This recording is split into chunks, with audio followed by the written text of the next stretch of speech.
Le président du département Cyril Melchior et le maire de Saint-Leu Bruno Domaine ont signé ce vendredi 12 novembre un nouveau pacte de solidarité territoriale. Un montant de près de 5 millions d'euros, l'investissement est doublé par rapport à la première génération.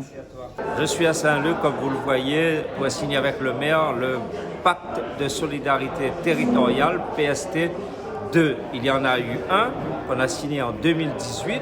Et bien aujourd'hui, on va signer le deuxième pacte de solidarité qui représente un peu plus de 3 millions d'euros en investissement pour aider la ville de Saint-Leu à s'aménager, à construire des équipements de proximité, sécuriser les routes, améliorer des équipements sportifs, des équipements culturels dans tous ces domaines, mais aussi il y a 600 000 euros de prévus pour les actions sociales.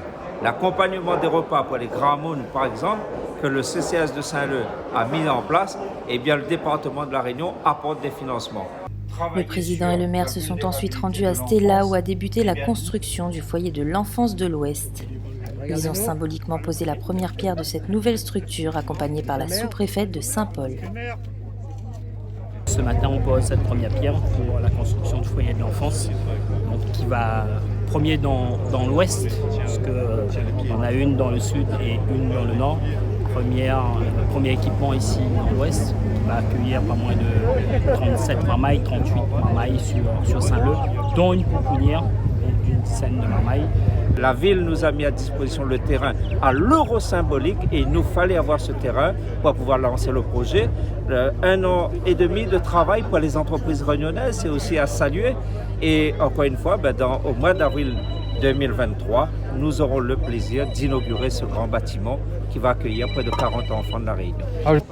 Au programme également la visite du futur giratoire du bricoleur à Portail, un échangeur qui doit désengorger la circulation du quartier du Piton. Ça, c'est un bois de pintade, ça? Oui. Comme pour chacune de ces visites, le président du département a planté avec les élus des espèces endémiques dans le cadre du plan 1 million d'arbres. Une séquence particulière au jardin botanique de la Réunion avec la présentation de la banque de semences départementale. Donc ça, c'est le projet. La banque des semences, on n'en veut pas des dizaines. Pourquoi? Parce qu'il faut de la traçabilité. On veut savoir l'origine, bien sûr, des graines, comment ces graines-là sont arrivées ici. Donc il faut les répertorier, il faut les préparer et il nous faut cette banque des semences. Parce que pour arriver à 1 million d'arbres, mes amis, eh bien il en faut des plants. Eh bien il nous faut d'abord des graines. Eh bien la banque des semences, c'est ça, c'est de recueillir toutes les semences de toute l'île, de les préparer pour être mises en terre.